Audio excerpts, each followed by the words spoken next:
Estamos ao vivo, seja muito bem-vindo à estreia do podcast Aldeia Urbana.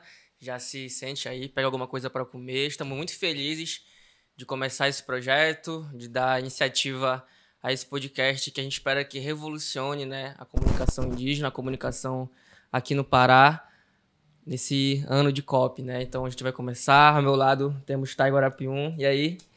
Tá feliz, meu mano? Melhor forma, né? Tô muito feliz também por esse momento, né? Um projeto aí que a gente já vem trabalhando há bastante tempo, né? Desde quando a gente entrou na universidade, que a gente entrou junto também, né? Esse ano. O Christian já levou esse projeto pra gente, assim, discutiu e ele, né? Ele junto e tudo mais. Então, assim, a gente tá tirando ele do papel agora, né? Nós mesmos, na cara e na coragem, assim, com várias lideranças apoiando a gente, falando que a gente tinha que trazer isso realmente pra pauta, pra gente é muito importante. Né? Então, assim, a gente vai ter esse primeiro momento aqui de introdução da gente, né? Falando um pouco da luta, falando um pouco do movimento. Né? E daqui a pouco vai entrar nossos convidados que são muito pesados, assim. Então, vou voltar a palavra pro Cris e aí ele mete marcha, depois a gente já traz nossa galera. Então, galera, a gente vai se apresentar aqui, como alguns já me conhecem, outros não, outros... Chegou uma galera nova, né? Depois que a gente começou a divulgar o podcast, apareceu muita gente que a gente não conhecia. A gente já recebeu alguns convites bem legais que a gente ainda vai falar mais tarde aqui. Então, eu me chamo Christian Arapiuns, tenho 21 anos, sou pai do Cairon, recém-pai, né? Estudo cinema e audiovisual na Universidade Federal do Pará. Sou um jovem indígena ativista aqui no Baixo Tapajós desde criança, né? Desde quando eu estava na barriga da minha mãe, eu já estou dentro dessa luta, dentro desse movimento. E não sou eu que falo, né? Essas histórias eu conto, né? Que eu, desde o tempo que eu ainda não tinha nem nascido, minha mãe já era ali do meio do movimento. Então, consequentemente, eu também vim parar nesse lugar que é de extrema importância, né? Da gente entender o que a gente vive, entender o contexto histórico do Brasil todo e se conhecer como indígena, como Arapiuns, como parte de um povo, como parte de uma etnorregião. No nosso caso, o Baixo Tapajós, que tem 14 povos. E estou bastante feliz, né, de começar isso aqui. É um projeto que a gente vem trabalhando há bastante tempo. Convidei o Taigo, já que a gente só vive colado desde o movimento indígena, a gente trabalhava junto, começou a sair para viajar junto, para fazer outros trabalhos fora junto. Saímos para estudar junto, né? Morando em Belém juntos, e aí por que não falar de política num podcast juntos, né? Então vamos meter marcha, a gente espera que isso aqui dê certo, né? Essa é a minha apresentação. Taigo, se apresente aí pra galera. Sou Taigo Arapiuns, né? Sou do povo Arapiuns também, do mesmo povo que o Christian, da TI Terra Preta, daqui da nossa região Baixo Tapajós. Enfim, também sou comunicador, né? Também sou filho da luta, né? Também do meu território, assim como o Cris, assim como várias outras juventudes, né? Que também estão no nosso movimento, na luta junto com a gente. Nesse tempo todo, né? Então, assim, a gente tá aqui agora pra gente é um grande marco, né? A gente ainda não viu nada muito algo parecido, né? Tipo assim, de uma juventude indígena tá puxando um podcast para trazer outras lideranças indígenas, né? E a gente traz isso pra gente realmente dar palco pra nossa liderança, né? Porque a gente sempre fala, a maior liderança estão no território, estão na base, no dia a dia, enfrentando no sangue o que é que acontece de fato lá na base, né? Então a gente quer dar voz para essa nossa liderança, né? Claro, também a gente também quer dividir isso com as periferias, né? Com os bairros periféricos das nossas áreas urbanas que a gente mora, tanto em Santarém quanto em Belém também, né? A gente encontrou uma galera muito massa do ativismo, da luta, né? Que tá com a gente, né? Então, tipo assim, isso é muito importante pra gente, né? A gente também poder contribuir de alguma forma com eles, assim como eles estão contribuindo com a gente, né? Então, pra mim é muito importante esse momento, estou muito feliz, espero que seja um grande projeto, que a gente consiga levar isso por bastante tempo. Né? E no mais, eu acho que é isso, assim. E agora, né, eu acho que Só para explicar o nome do podcast pra galera, né? Por que é aldeia urbana?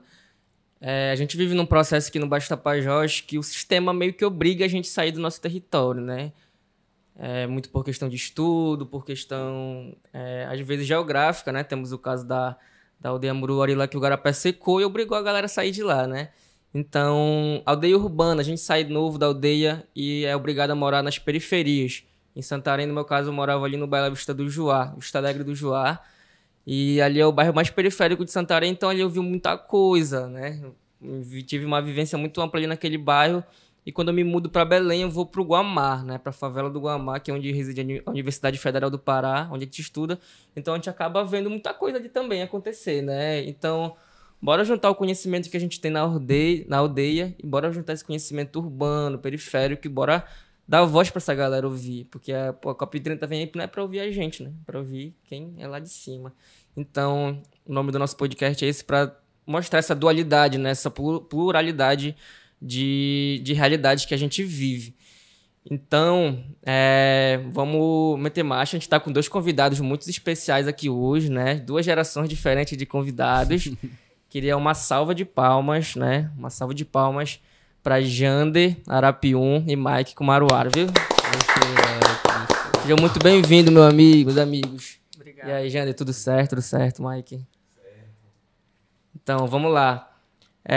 O Jander, ele, assim como a gente, é um comunicador, né? Vou pedir pro Jander se apresentar, que ele sabe mais da vida dele do que eu, né? Então... primeiramente dizer assim que eu tô muito feliz com esse convite, desde já com a cultura ter Christian e Taigon também. Uhum. É um projeto muito lindo, né? Eu já acompanhava vocês quando eu não podia sair no movimento, mas estava ali pelas redes sociais, e vocês já eram grandes lideranças, tanto pessoalmente como também no meio digital, né? E assim, vocês sempre foram inspiração para mim, e aí de um tempo para cá eu tive a experiência de conhecer vocês, e aí eu acompanhei essa luta, vocês tanto como comunicadores, né, no movimento indígena, e a gente se aproxima, e é uma coisa assim muito interessante que vocês fazem, né, diante de dar voz aos povos indígenas do Baixo Tapajós principalmente, né, e desde já meus parabéns. Então, para me apresentar, me chamo Jander Arapium, sou lá da aldeia Anã-Arumã, que fica no território Arapium, no Rio Arapiuns, Reserva Extrativista Tapajós Arapiuns. Então, como o Taigon falou, já sou comunicador, né? Já iniciei lá na minha aldeia fazendo trabalho com educação dentro das escolas, e aí de um tempo para cá parto para o movimento indígena do Baixo Tapajós. É uma coisa assim que eu me identifiquei muito, e desde então a gente vem aprimorando nossas habilidades, né? Que a gente já não nasce sabendo tudo, é um processo ali de aprendizagem, e é muito interessante porque também eu aprendi muito com vocês também, né? O Taigo me ensinou muita coisa, a Christian também, acompanho vocês nas redes sociais e desde já vocês são inspiração. Então a gente entra no trabalho, né, de rebater essas coisas que vem acontecendo dentro do meio digital, e uma coisa assim que a gente usa enquanto jovens comunicadores, enquanto meio de comunicação, que além de demarcar nossas terras, a gente também demarca telas, né? Então eu acho que isso é muito interessante também. E bom, nesse processo todo, como eu já falei, vocês foram pessoas muito importantes dentro da caminhada, e hoje a aldeia urbana se concretiza, né? Uma salva de palmas pra gente também. Porra. É uma coisa também já que criou uma expectativa muito grande, né? Dentro dos seguidores de vocês, e aí tem uma galera que já acompanha vocês também, que vocês fazem um trabalho, assim, muito gigante também. E hoje a gente tá aqui, eu tô me sentindo muito honrado de ser um dos primeiros convidados de vocês, né? Assim, pra estreia logo. É um peso muito grande, assim, pra mim, enquanto jovem comunicador, e parabéns pelo trabalho. Muito obrigado. Obrigado. Jander, só pra gente dar uma recapitulada um pouquinho, agora quero falar um pouco do Jander mesmo, sabe? Como foi pra ti, agora tu tá no conselho, né? Enquanto coordenador de comunicação e tudo mais, lugares que eu e o Christian já passamos, né? Quem não conhece, é o nosso conselho Tapajós, né? E Arapiuns, o nosso conselho indígena. E lá é uma grande porta, assim, porque a gente aprende muito no movimento, né? No nosso conselho, com nossa liderança, em várias agendas que a gente vai com eles, a gente está sempre aprendendo, né? Eu passei pela coordenação da comunicação no passado, o Christian, antes de mim, foi um dos coordenadores também, passou por lá. E como é para ti agora estar no nosso conselho, assim, né? Tu que passou praticamente 2025 inteiro, né? Assim como eu passei 2024 inteiro, também aí acabei passando na universidade, graças a Deus, e saí da coordenação da comunicação. E como é pra ti esse momento agora, né? Tá vindo 2026 aí, como é que você pensa também em fazer comunicação além do território? Bom, pra começo, assim, eu não contava muito de ter esse cargo, né, dentro do conselho, né, que é uma coisa, assim, muito gigante, assim, a gente, acho que muitas das pessoas que estão fora do movimento não sabem digamos assim, o tamanho que o conselho ele tem, né, são... muita gente, assim, muita gente do conselho, né? São 14 povos, não é pouca coisa, assim. Uma população imensa também. Mais de 20 mil indígenas, Mais de 20 mil indígenas. É uma da região que tem a maior quantidade de povos indígenas, né? Do Pará. E, assim, o CITA, a gente fala que é uma das maiores organizações do Norte, né? Então, do Brasil. Do Brasil. É isso. Então, assim, digamos assim, um compromisso muito gigantesco também, né? A gente acompanhava o trabalho da comunicação dentro, assim, muito por trás dos bastidores, a gente já sabia o que vocês faziam, né? Então, assim, nunca me imaginei estar num lugar que vocês também estavam, né? Ali, nesse processo todo, assim, a gente estava sempre fazendo agenda junto com o Taigo sempre me chamava. Mas a gente já estava acompanhando o trabalho de tanto dos outros comunicadores, né? Luísa, a Lívia, a DG e os outros que passaram também, Ale né? também, um abraço o Ale, uma grande referência, né? É bom que ele falou que a gente está numa região que tem muitas pessoas indígenas, né? Mais de uma população de mais de 20 mil indígenas. Isso se reflete dentro da Universidade Federal do Pará e da Universidade Federal do Oeste do Pará.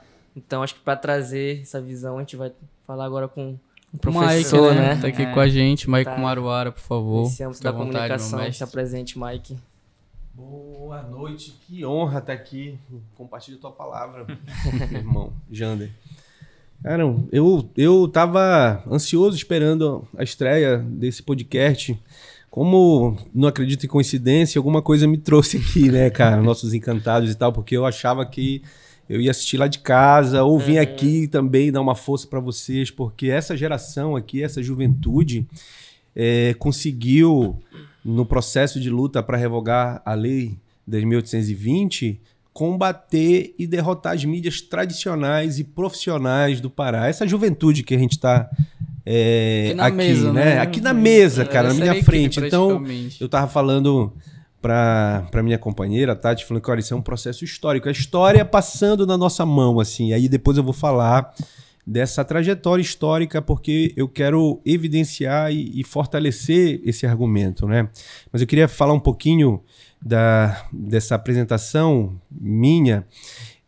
A minha família vem do Solimões e do Suruacá, de território Comaruara, mas eu me localizei na universidade. A universidade é muito importante para nós, né, cara? A universidade abre portas, faz a gente entrar nas nossas crises, contradições, mas principalmente reconhecer a nossa identidade, passar a valorizar, porque o sistema, a cidade, né? Essa urbanização violenta, que é uma máquina de moer gente, muitas vezes faz a gente ter vergonha da nossa história, sabe? O processo de colonização é tão duro que a gente não reconhece a nossa ancestralidade. E aí o movimento indígena, já na universidade, e a própria universidade, que é uma confluência histórica, né? Que o movimento, na década de 90, tem uma ascensão com aquela jornada dos 500 anos que o movimento, principalmente do Baixo Tapajós, já começou a questionar naquele momento, né? Nossas lideranças mais antigas, Graça Tapajós, Florencio, Zenilda, Assis, lá do Munduruku do Belterra. Então já começavam a questionar aquilo ali e os estudos, né, da antropologia, da história, já começavam a dizer, olha, a história que foi ensinada até agora, essa história oficial, é uma história assimilacionista. É uma história que não reconhece a existência, a permanência, a autonomia, o direito, a identidade dos povos do Baixo Tapajós. Então aqui, ó, tem um processo aqui confluindo que se torna um movimento. Então a gente é desse movimento. Faço parte do Grupo Consciência Indígena e nessa época, assim, eu lembro, né, eu vi o Christian nesse processo todo que ele fala, antes da barriga nascer e tal. E aí eu me lembro, andava eu e a Auricélia nas escolas falando, né, divulgando a identidade indígena, falando de direitos indígenas, e no pezão, assim, sabe? E acreditando no processo. E hoje a gente vê que tudo isso aconteceu, cara. Isso mostra assim, cara, é verdade. A organização, o fortalecimento, a comunicação dá certo. Eu estava, como estudante de Direito, estava no primeiro estatuto do CITA. Sabe? E aí hoje tu vê o que o CITA é, assim, sabe? Sim, eu sempre me considerei, né, um assessor, alguém que está ali para formar novas pessoas, fortalecer a ideia, sabe? Sempre nesse sentido. E aí ver todo esse processo, acompanhar, né, esse crescimento, cara, sabe, faz a gente acreditar que a história é possível, sabe? É possível. Né? Hoje sou professor de Direito Indígena na UFOP, eu e a minha liderança, Luana Comaruara, que está aqui, depois vai falar também. E a gente está fazendo isso que vocês fazem também, que acho que o nome do podcast é sugestivo, é emblemático. aldeia-cidade, né? Sim. A gente, inclusive, depois que a gente assume essa responsabilidade, a gente é muito demandada, né? Pela nossa liderança. Porque Santarém é uma grande aldeia, né? Exato. E foi urbanizada, né? Exato. Eu quero falar sobre isso também. E a gente fica nessa ponte, né? Fortalecendo o território, porque é isso, tá? O nosso povo que está ali é um povo que está resistindo para a gente adiar o fim do mundo, como diz o Ayrton Krenak, né? Então eu sou esse processo todo também de luta e essa disposição aí de combater a colonização violenta e genocida que ainda existe contra nossos povos. Sim. É muito doido acompanhar todo esse processo, igual eu falei ontem a gente estava num evento, né, rolando um cine debate do filme Retomada, e lá conta um pouco dessa história, né? Mas a gente tá dentro, olhando daqui de dentro, vendo a história acontecer na nossa frente, fazendo a história acontecer, é muito louco. Ontem eu dei uma fala lá, eu falei, pô, a gente, olha como aconteceu, né? O colonizador chegou, matou a gente, fez a gente sentir vergonha do que a gente é, fez a gente fazer isso, né? Fez a gente parar de falar a nossa língua. Aí passou aquele momento e quando a gente vem retomar tudo isso, a gente volta acanhado. Lá antes de 2000, né? E vem Florencio, o Pajé Laurelino, enfim, essa galera que... Laurelino não tá vivo hoje, mas o Florencio tá, ele vai vir aqui, inclusive, a gente trocar um papo com ele. Desde já, aí, convidado. E aí a gente vai crescendo, vai entendendo que o movimento é uma coisa importante, vai construindo o movimento, e vocês vão ver muita gente falar CITA, que é o Conselho Indígena Tapajós dos Arapiuns, que é o órgão ali que se não fosse ele, se não fosse as lideranças antigamente, o movimento não estava formalizado como é hoje.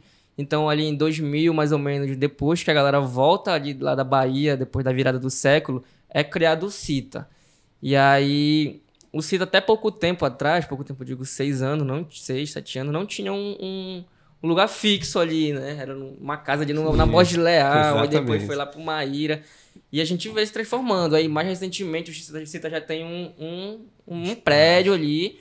E aí as lutas do CITA começam a tomar mais força, né? O maior exemplo disso foi em janeiro, né? Lá na SEDUC. Nós estávamos lá a favor da revogação da Lei 10.820. Foi um marco histórico, né? Inclusive, muita gente fala disso até hoje. E a gente tem muita coisa para contar aqui do que aconteceu lá. Mas... dá prosseguimento, cara, muito bom ter vocês dois aqui com a gente.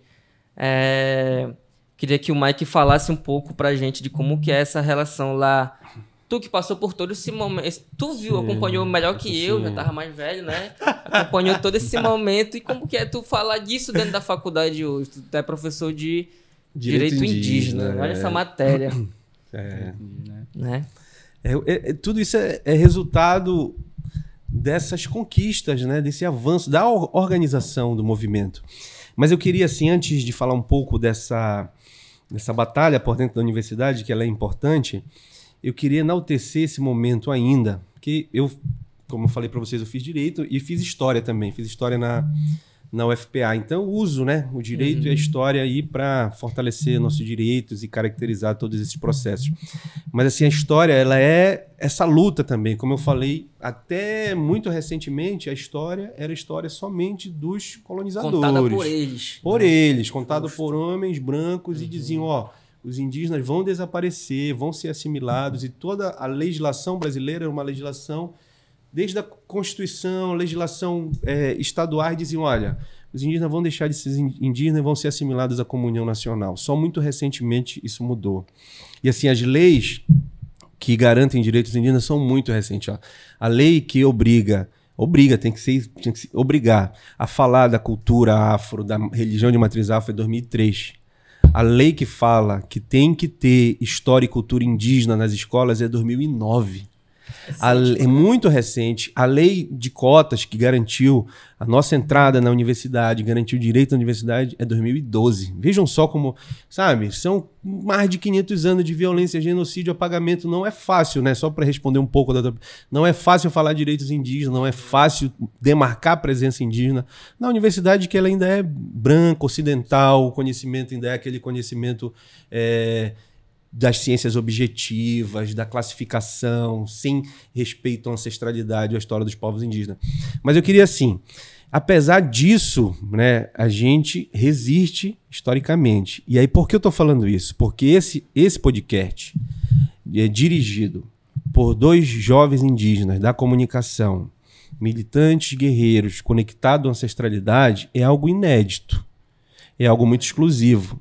E é algo que vai na contramão de todo esse processo de colonização. Por quê? As comunicações que saíram daqui foram todas comunicações do processo colonizador. Aí eu vou falar algo que é básico, né, que a arqueologia mostrou muito recentemente, que Santarém é uma das cidades mais antigas do mundo.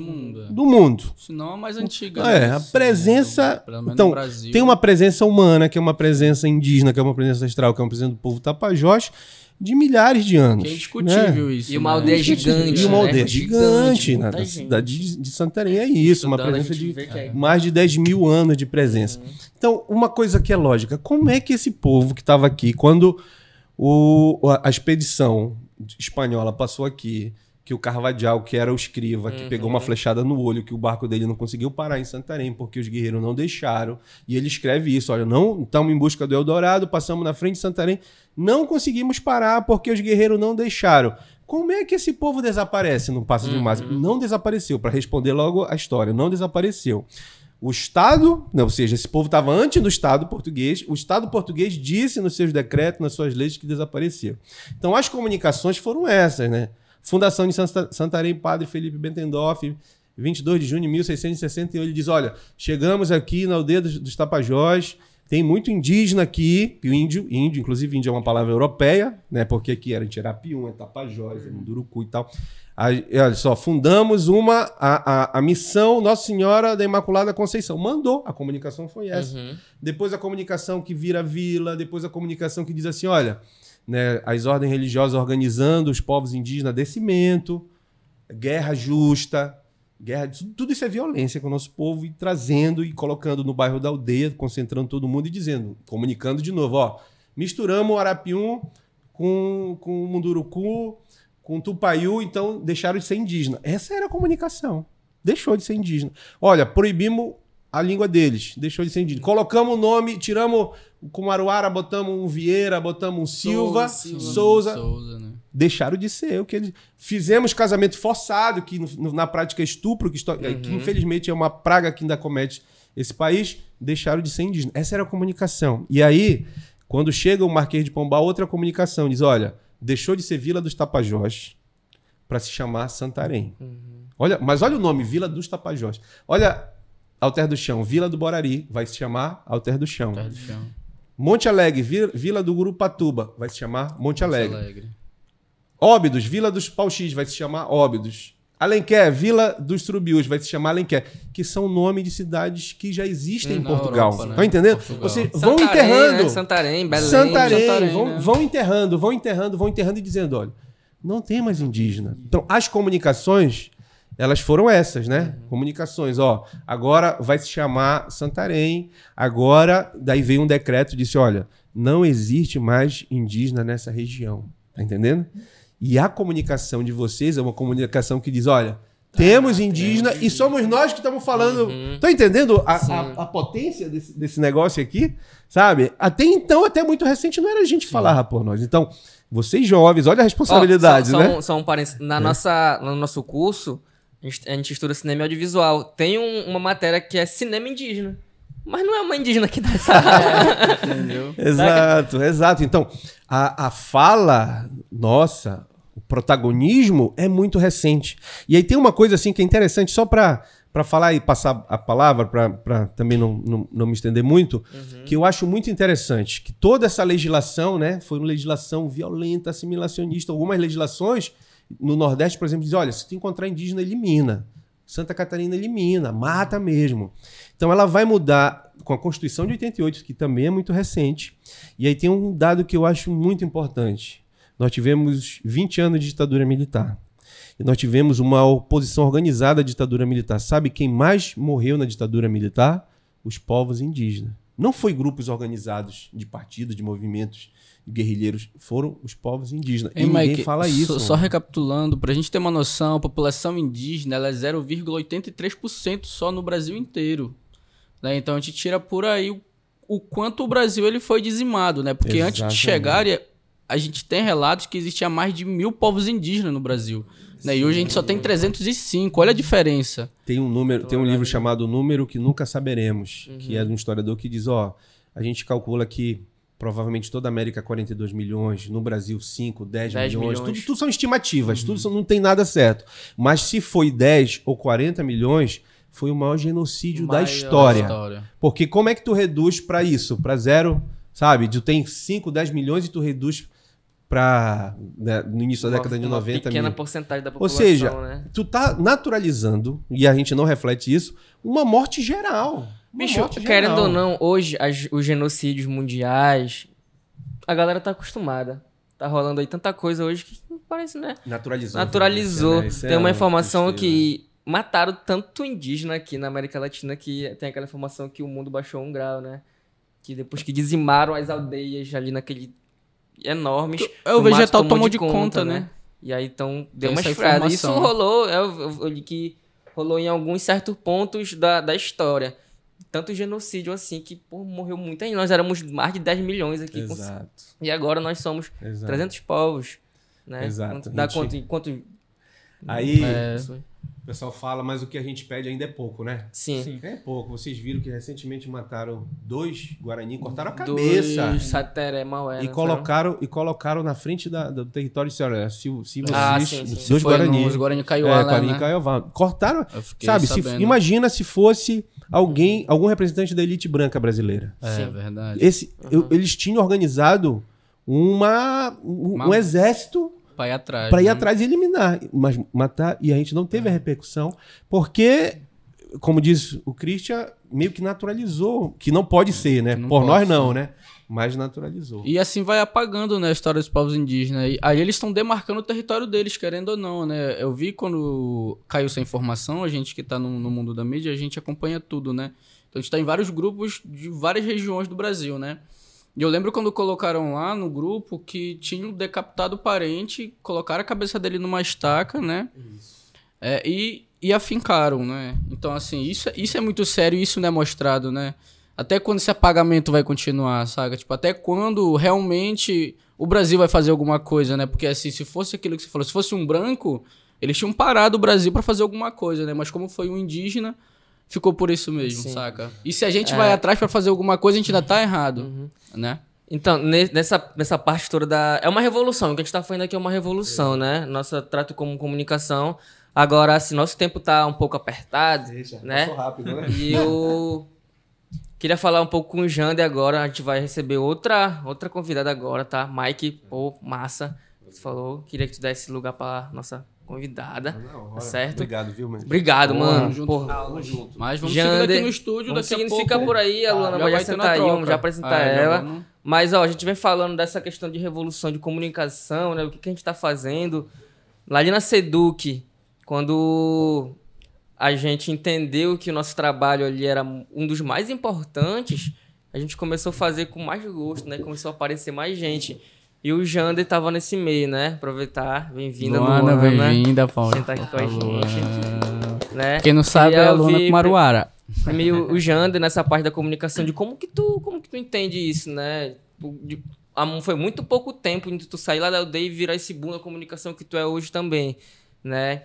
E ali na Seduc foi uma transformação para todo mundo, né? Ninguém saiu parecido como entrou ali na Seduc.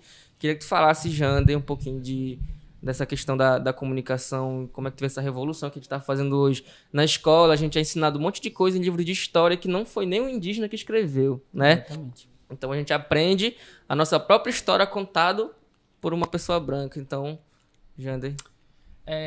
Bom, eu queria só recapitular um pouco da fala do Mike ali, que é aulas, né? O Mike é um tempo, né? Um pouco tempo, mas com muita informação ali.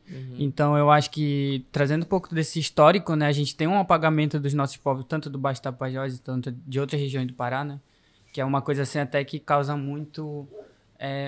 É revoltante quando a gente ouve que os povos do Baixo Tapajós são inventados, né? Então, a gente não é inventado, a gente tem uma história, né? Há mais de 1.500 anos atrás, a gente já estava aqui. Santarém é território indígena, o Pará é território indígena, o Brasil é território indígena.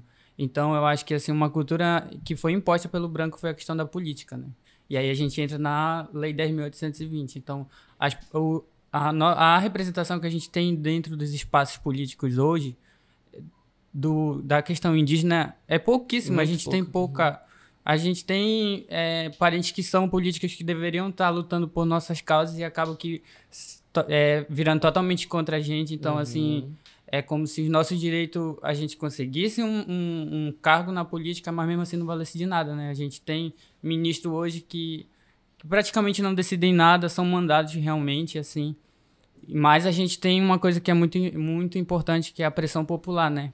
A Lei 10.820 ela foi aprovada sem consulta aos povos indígenas e aí gera uma revolta totalmente, né? Então é importante destacar assim, a luta do Baixo Tapajós dentro ali do finalzinho de dezembro já para janeiro, né? Que é quando a gente começa toda a mobilização. E aí, quando eu recebo o convite feito pelo Taigon, né? Que nesse mesmo período ia acontecer a prova da FPA, né? Da FPA. E aí eu ficaria como um dos comunicadores, né? A princípio seria uma agenda somente de 5 dias, né? É porque a gente planejava ir passar só 7 dias, sei lá, 5, revogar e vir embora, né? Essa era a intenção ali, né? A gente tinha falado com o Poró. Falou, não, a gente vai passar poucos dias. Então a gente já pegou uma caravana, foi de barco, né? Pra ocupar, né? Vai ser rápido, vão receber a gente e foi tudo ao contrário, né? Ali se vão 32 dias de muita luta. E fazendo comunicação, né? Dia e noite, assim. Como foi um pouco pra ti, assim? Como é que foi sair, sei lá, 2 da manhã da frente lá do Palácio do Hélio Barbalho, né? Debaixo de chuva e nada de negociado, né? De revogação de lei. Cara, foi uma coisa, assim, muito, assim, não esperava que tomasse toda essa proporção, como eu falei. A princípio, a gente vinha pra passar 5 dias em Belém, resolver tudo que tivesse pra resolver e voltava. Só que aí, a gente chega, né? Logo nos primeiros dias, a gente é recebido com uma chuva de informação, então ali isso já causa uma revolta muito grande, né? E aí, nesse meio todo, a gente tem os professores como os nossos principais apoiadores. E aí, logo nos primeiros dias, acontece logo, assim, o boom, né, da ocupação. A gente tem... não querem deixar a gente entrar na SEDUC, aí os parentes vão e arrancam o portão, assim, porque... o espaço é nosso e não querem deixar a gente entrar. Caiu um raio, pô. Caiu um raio. E aí, dentro de um espaço que é pra ser nosso, não querem deixar a gente entrar. A gente entrou de qualquer jeito, né? Então, ali, a gente já tem logo o primeiro boom, que a gente é recebido com spray de pimenta. Eles desligam o ar-condicionado da sala, né? Que, querendo ou não tinha como ficar na mesma temperatura ali, que é concreto, né? A gente não é acostumado com concreto, a gente é acostumado com... tá, assim, embaixo de árvore, pegando vento toda hora, e ali tinha concreto, então tinha que ter ar-condicionado, né? Desligava o ar-condicionado, não tinha como se manter ali dentro. Não tinha nada, não tinha banheiro pra tomar banho. Não tinha banheiro pra tomar banho. Foi o que fizeram ali com a gente também, foi fora de série, né? Porque, assim, a gente improvisou aquele banheiro atrás lá da SEDUC, né? Então, a cavalaria enfim, da segurança estadual ficava monitorando a gente, né? Teve um dia que tinha pra mais de 40 viaturas dentro da SEDUC.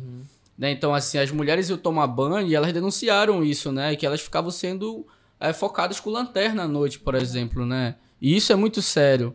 Não era... porque... Não, isso é sério. Isso é real. Né? Então, aconteceu tudo isso dentro da SEDUC. Ali na SEDUC, a gente vai ter muito tempo para denunciar tudo que aconteceu ali. Foram 32 dias. Então, cada dia teve uma história diferente, uma história diferente, né? Mas aproveitando que a Luana chegou aqui. Bem-vinda, Luana. Né? Obrigada. Luana, ali, queria que tu te apresentasse e já puxasse esse gancho que a gente tá falando da SEDUC. Tu já tava morando lá em Belém, né? Tu já tava por lá, então tu já acompanhou mais de perto. Bem-vinda, viu? Obrigada pelo convite, né? Vocês. Eu tô, assim, muito orgulhosa de ver 2 jovens que vi crescer no movimento, chegar onde estão chegando, né? Porque eu venho da comunicação também. Eu fui locutora da Hora do Chibé, né? Na Rádio Rural. Eu trabalhei na Hora do Chibé. Então, eu fui bolsista do professor Florencio Vaz. Por mais de ano, a gente trabalhou como voluntária. E eu vi o rádio como um meio de comunicação para os nossos parentes. Porque ao mesmo tempo que eu estava ali na universidade, e eu, né, para quem não me conhece, eu acabei nem me apresentando, sou Luana Kumaruara. Estava naquele período, né, frente à liderança indígena no Conselho Indígena Tapajós Arapiuns, o CITA. Formei, né, na UFOPA como antropóloga, hoje estou como professora, né, no Instituto de Formação Interdisciplinar Indígena. Pouca coisa, né? Então eu voltei, né, e estou no doutorado na UFPA, então por isso que eu estava, demorei 3 anos em Belém e retornei agora para assumir o concurso. Então, por isso que eu vivenciei isso. E aí, no período da graduação, eu estava no projeto e aí a rádio ainda é nosso meio de comunicação para muitos de nossas aldeias e comunidades. Maioria, né? Porque não tem comunicação de internet. Nem energia. Então, ainda é um meio de comunicação. Infelizmente, tiraram o programa da Rádio Rural, mas ainda tem o projeto Hora do Chibé, que a gente movimenta pelo Instagram e Facebook. Então, já fica também aí essa aproximação de vocês, né? Que é um canal importante. E aí foi quando eu entrei para o audiovisual, né? Eu fui uma das primeiras lideranças que levei para o território a questão das tecnologias pelo fato da autodemarcação, né? Do território. Então, levar a questão de GPS. E vi essa importância também da luta. Porque como nós estávamos ali fazendo, já que não houve SEDUC agora, mas nós fizemos muitas ocupações em Santarém. E fomos sofremos muitas retaliações, muita perseguição, né, dessa visão que às vezes a sociedade nos vê, né, como vândalo, vagabundo, termos que a gente chega a ouvir e vê nas redes sociais. E aí a mídia, eu vi a mídia como algo forte para fortalecer a nossa... e aí foi uma das primeiras que levei também o projeto para o CITA, que era para formar os comunicadores, os primeiros celulares que vieram, né, para o Conselho Indígena. Foi desse projeto, junto com o Rafael, que a gente fez, e o Pedro. Então, a gente viu ali uma forma, esse era o meio. E a juventude é o que tem mais, né, a pegada, a facilidade. E vontade também. Vontade. Então, a comunicação e o podcast, agora que vocês trazem, né, com muita força, é uma arma a nosso favor, que a gente pode usar, né, para a nossa luta. Então, eu participo ainda de muitos grupos na UFPA, que tem um projeto Visage, da professora Denise Machado, que é, né, da área também do audiovisual. Então, não consegui me dedicar, porque eu fazia muita coisa ao mesmo tempo, assim, de fazer cinema, vídeo. Já era mãe nesse tempo? Já! Eu fui mãe durante a graduação, saí com 2 crianças lá, e 2. Então, quando a gente foi para Belém para fazer o movimento lá, a gente sabia que a gente conhecia o território daqui de ocupar um ICMBio, uma Justiça Federal. Sim. A gente estava no nosso território. Até Brasília, né? Fizemos até em Brasília. Mas... Brasília, muitas ocupações lá. Mas lá a gente tomou, como vocês falaram, outra proporção. Só que não era uma luta do movimento indígena. Sim, era educação como um todo que estava sendo desestruturada ali. Né? Era educação indígena, era educação quilombola e educação do campo. E como a gente faz tem território compartilhado, inclusive com os não indígenas, os ribeirinhos e os quilombola, isso ia criar um conflito interno se ele apenas revogasse a lei para a questão indígena e não discutisse a educação como um todo na Amazônia, né? Que a gente precisa melhorar. Então, por isso que tomou outra proporção, porque eram os movimentos sociais. Com certeza, depois da ocupação da SEDUC, como eu já estava lá, Belém não vai ser mais a mesma, né? Isso até incentivou muitos movimentos sociais de Belém a não desistir da luta, né? E viram ali a força do movimento, né? Mesmo com a pressão de governo, a pressão de outras instâncias, até mesmo de Brasília, a gente não cedeu, que a gente estava ali disposto, né, a guerrear e levar até onde fosse possível. E só foi engrossando o caldo, né? Quanto mais não a gente recebia, mais caravana ia para lá, mais ônibus chegava, mais povo chegava. Né? Não só indígena, quilombolas também, e a classe dos professores. E não se fala muito, mas também nós movimentamos Pará. Foi fechado os BR, foi fechado estradas, foi fechado pontes, né? Em Tucuruí, em Altamira, em Marabá. Então, se o governador... China. Em Santarém, a BR por dias, né? Se o governador ou o Estado como um todo teve que sofrer uma pressão também a nível de Brasília, quando caiu na mesa do STF, e a gente não faz isso porque a gente gosta. A gente faz porque a gente quer que seja garantido um direito, né? E até todos os direitos que a gente tem até aqui nunca foi nos dado, foi conquistado, né? Então,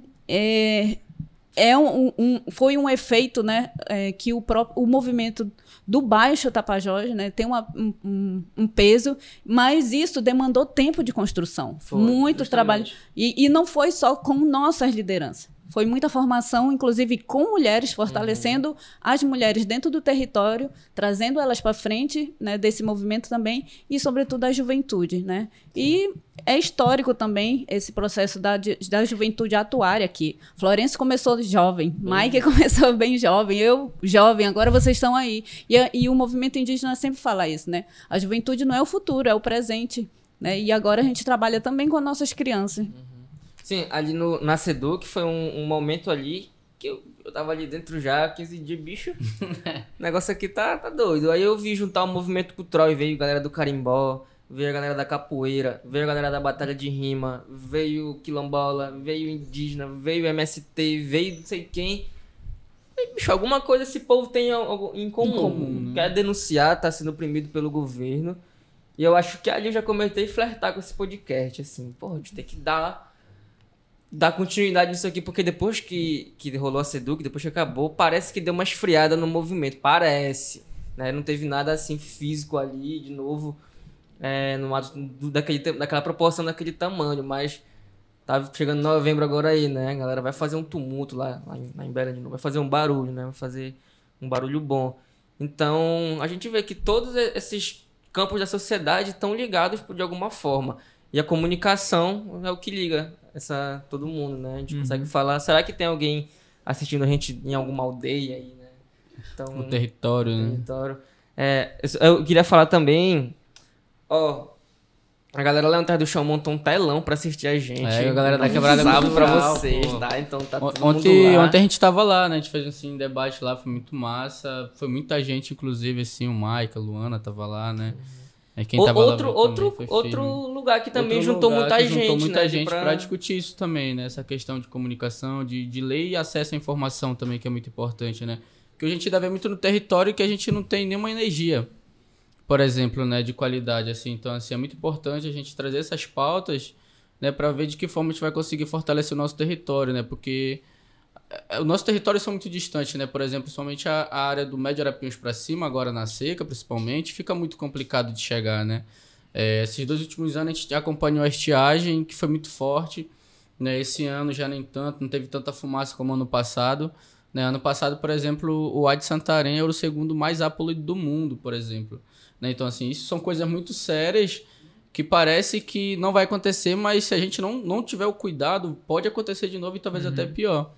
Então, assim, a importância da gente passar essa informação para o território, eu acho que é de extrema importância, né? Então, assim, eu vejo que a nossa território tem se organizado com brigadas, né? Se organizado com os guardiões dos territórios. Então, assim, o próprio território Kumaruara, né? Tem a brigada de vocês, assim, então eu acho muito interessante. A gente também trazer essas pautas porque cada vez que vai passando o ano, vai ficando pior, né? Então, assim, a estiagem vem cada vez pior. A queimada, quando dá, ela vem cada vez pior, né? Eu tive um tio no território, né? Peço até licença para falar sobre isso aqui, porque é questão da minha aldeia e de família também, que morreu queimado, né? Por exemplo, carbonizado por conta do fogo. Então, assim, são questões muito sérias que acontecem nas nossas regiões que muitas vezes não é mostrada. Então, assim, a gente também vem para cá para falar de comunicação, mas também quer falar da luta real que acontece no território, né? A gente está com madeireira invadindo nosso território a todo custo pelo fundo, né? Assim, tanto pelo Arapiuns quanto Tapajós, né? A terra indígena Amaral, por exemplo, por trás está toda a comida ali por conta das madeireiras. E o agronegócio está chegando também por trás, né? Então, assim, tudo isso são incidências que a gente vem aqui para denunciar também, né? Assim, a gente trazer o Mike aqui, a Luana, o Jânio enquanto comunicador, para a gente é muito importante, né? E desde já também, Luana, agradecer a tua presença aqui, do Jânio também, o Mike, né? Meninos que estão aqui no estúdio também. E queria saber como é que vocês também têm feito isso. Eu sei, a Tainá, né, que é a tua irmã, que coordena essa questão da área de brigadas lá do território Kumaruara, como é que vocês trabalham isso no território? Como é que vocês têm se organizado? Porque na Resex todo o território faz fundo praticamente, né? Como é que vocês têm feito isso, assim? E antes de tu falar, que lá na tua aldeia, né, rolou aquele caso que, pra gente viver em harmonia na nossa aldeia, a gente precisa de água, a gente precisa de comida, né? A gente sabe que aconteceu uma situação lá na tua aldeia um tempo atrás que secou o igarapé, né? Conta isso pra gente aí. Os poços nessa cara. A Resex, ela, ao longo dos anos, já sofreu muitos impactos do fogo, até porque a gente tem uma área de savana ali, para quem já andou, que é só um campo, né? Sim.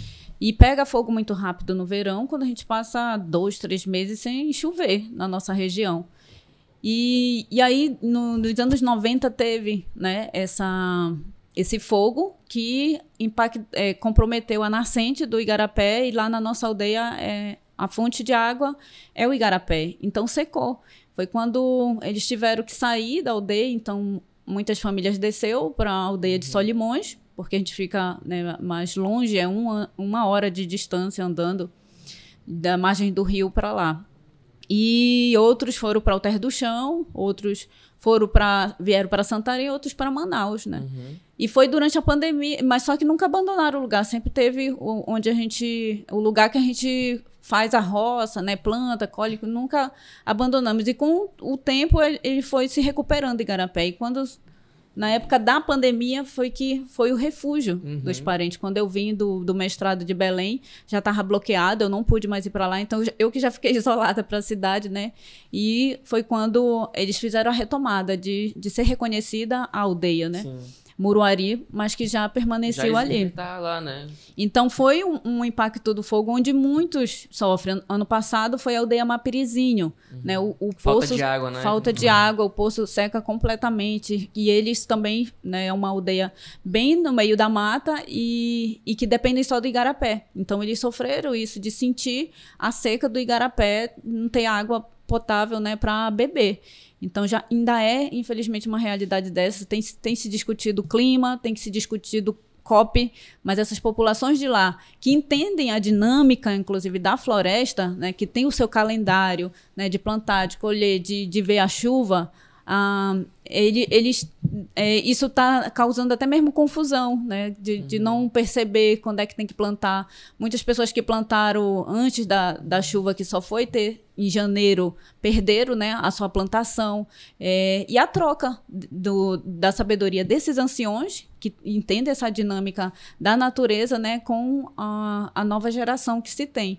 Então, é isso daí. E aí, logo em 2017 e 2018, tivemos um outro problema com fogo na Resex. Foi quando escrevemos pela aldeia, né? A minha tia, Erinalda, junto com a minha mãe, escreveram o projeto da brigada. Aí veio a primeira formação em parceria com o ICMBio e depois vieram outras brigadas, né? Porque é exaustivo, não é ainda reconhecido os brigadistas como uma categoria, não são remunerados, então eles deixam toda a sua família, né? Deixa que é quem caça, quem pesca para sustentar essa família, não tem uma fonte de renda para eles. E ano passado eles saíram de um território para o outro e o trabalho do brigadista vai além do seu território, tanto que eles foram daqui ajudar os parentes a piacar no Mato Grosso, né?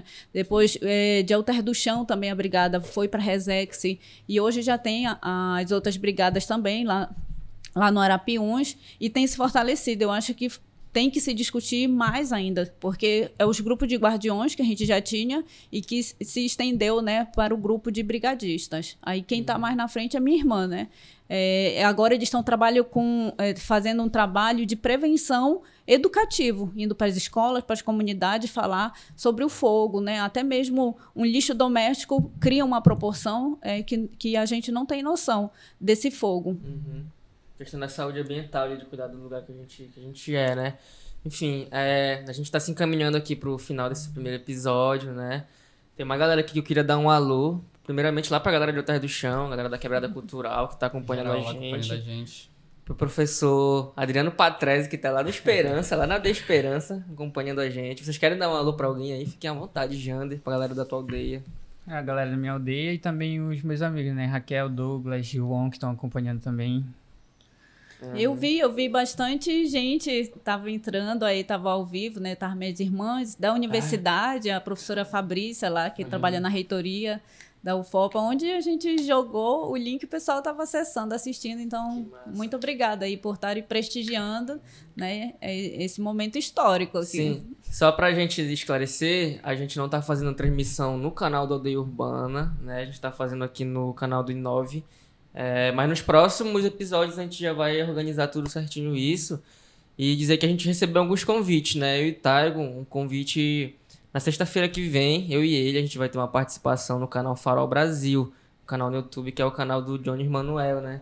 Então a gente recebeu esse convite. Na sexta-feira que vem à noite a gente vai fazer uma participação online, né?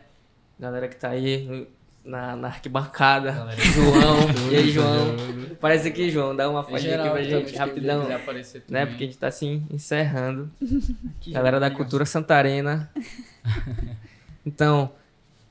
Cara, eu queria mandar um salve também pra rapaziada lá de Belém, né? Pô, a galera do Desviado, enfim, a galera que tá gente, do Viela Norte, a Nacuia, né? Que abraçou o nosso projeto em si lá em Belém, né? Que é o primeiro podcast real que a gente já gravou, ainda não foi soltado, né? Que foi com o Tucumã, assim, já tá gravado. Em breve a gente vai soltar no canal do Aldeia, né? Enfim, queria mandar um alô pra galera lá de Belém também que tá acompanhando a gente. Também pra minha família, pro meu território, pra minha aldeia, né? E pra todos os parentes da nossa etnia região e outras regiões também que estão acompanhando a gente, né? Que a gente tem vários amigos comunicadores de outros estados, enfim, de outros povos que também a gente conversa no dia a dia, tem muita troca, né? E muito aprendizado também com eles, então...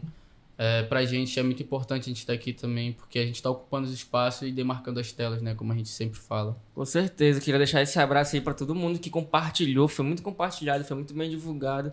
Graças a Tupanha, a cada um de vocês que ajudou a gente nessa, né?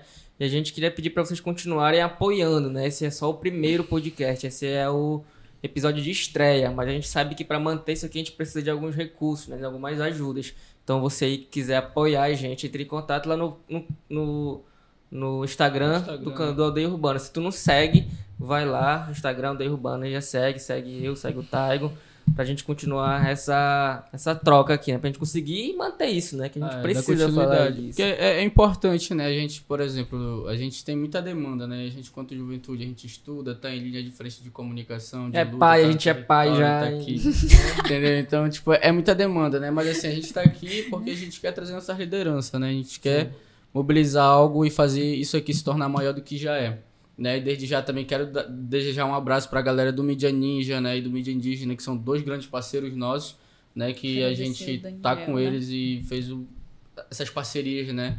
De divulgação, enfim, de lançamento com eles também. Então, desde já, mando um abraço para eles. Em breve, se Deus quiser, eles vão estar por aqui com a gente também, trocando um papo muito sobre comunicação, né? Porque o Mídia Ninja é uma grande referência de meio de comunicação popular, né? Em massa, assim, vamos dizer assim. Então, a gente tá com eles, pra gente é muito importante também. E pra quem eu esqueci de mandar um abraço, tamo junto. Sim, queria agradecer ao Noel, viu? Noel que cedeu espaço pra gente. A gente tá bem agradecido. Vamos fazer alguns episódios aqui em Santarém. No nosso retorno pra Belém, vamos fazer também lá em Belém com a galera da produtora Nacuia, né? Um salve pro Matheus aí. Então, vamos continuar essa divulgação, vamos aumentar essa gama assim, de gente para assistir a gente, né? Porque a gente tem muita coisa para falar, né? Infelizmente, nesse nosso tempo aqui é curto, mas nos próximos a gente vai falar bastante coisa aí. Obrigado, Taigon. Tamo junto. E nos próximos é isso, né? Nos próximos vai ser um bate-papo mais prolongado, né? De mais de 1 hora, vamos trazer outras lideranças mais fixas pra gente fazer esse bate-papo mesmo, né? Com um tempo legal, de uma troca legal, deles contarem a trajetória deles no movimento, né? E o que a gente pretende chegar também, o que a gente vê futuro, né, no nosso movimento, assim. Então, a gente trazer nossas lideranças aqui, liderança de movimentos sociais também pra gente, vai ser muito importante. E em breve a gente vai estar lançando alguns convites aí para alguma liderança e nos aguarde que em breve vai ter muito mais coisa. Então é isso, o último aviso aqui, essas camisas que eu e o Taigo estamos usando, é lá da Manuia Lê Arte, tá? Procura lá no Instagram, MANUYALA Arte. Então, eles deixaram um fortão, gente, com essas camisas aqui. Foi feito especialmente pra gente. Essas duas fizeram ontem, a gente tá aqui com elas hoje. Então, muito obrigado, gente. Obrigado a vocês também. Obrigado, Mike, viu? É nóis. Fiquem bem, galera. Tchau. E é isso.